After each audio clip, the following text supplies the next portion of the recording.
children, next topic is how the nutrients are replenished in the soil. You have seen farmers spreading manures and fertilizers in the field, right? Or the gardeners using them in the lawns. Do you know the reason why this is done? Let me tell you. You have learned that plants absorb minerals and nutrients from the soil. So their amounts, whose amount? The amount of nutrients in the soil keep on declining. By adding fertilizers and manures, what happens? Soil is enriched by the nutrients again, because fertilizers and manures are composed of chemicals, and these chemicals, when mixed with the soil, enrich the soil with nutrients again. Nutrients like nitrogen, potassium and phosphorus is regained after adding fertilizer and manure. These nutrients need to be added from time to time to enrich the soil, because plants are absorbing the minerals on continuous basis, so they need to be added to the soil time to time. We can grow plants and keep them healthy if we can fulfill the nutrient requirement of a plant.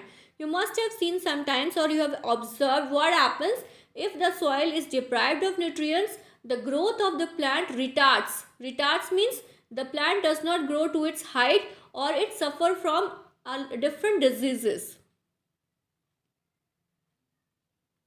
As I have already discussed, that plants cannot absorb the nitrogen directly from the air. So there is a bacteria called rhizobium. Which lives in the root of leguminous plant. Leguminous plant which produces legumes like peas, beans. These bacteria lives in the root of leguminous plants. What they do, they absorb the atmospheric nitrogen, convert it into simple usable nitrate form, and release it in the soil. This nutrient is then absorbed by the plants, which get their proper nourishment. In return, the plants prepares the food and provides nourishment to the bacteria living in their roots.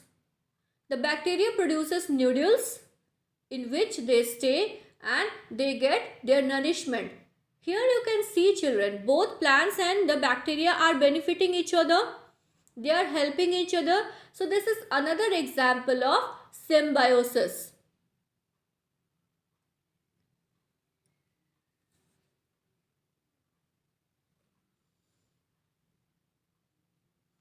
See, this association is of great significance for the farmers.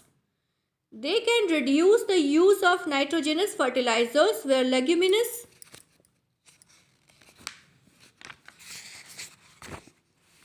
plants are grown. Most of the pulses, like pulses means dals, are obtained from the leguminous plants.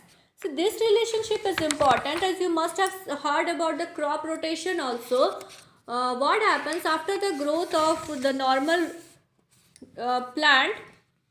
The farmers in the off season, means when the plant does not, when such plant like rice or wheat are not growing in the soil, farmers, what they do, they plant leguminous plant, and there develops the bacteria in the roots which replenish the soil with the nutrients.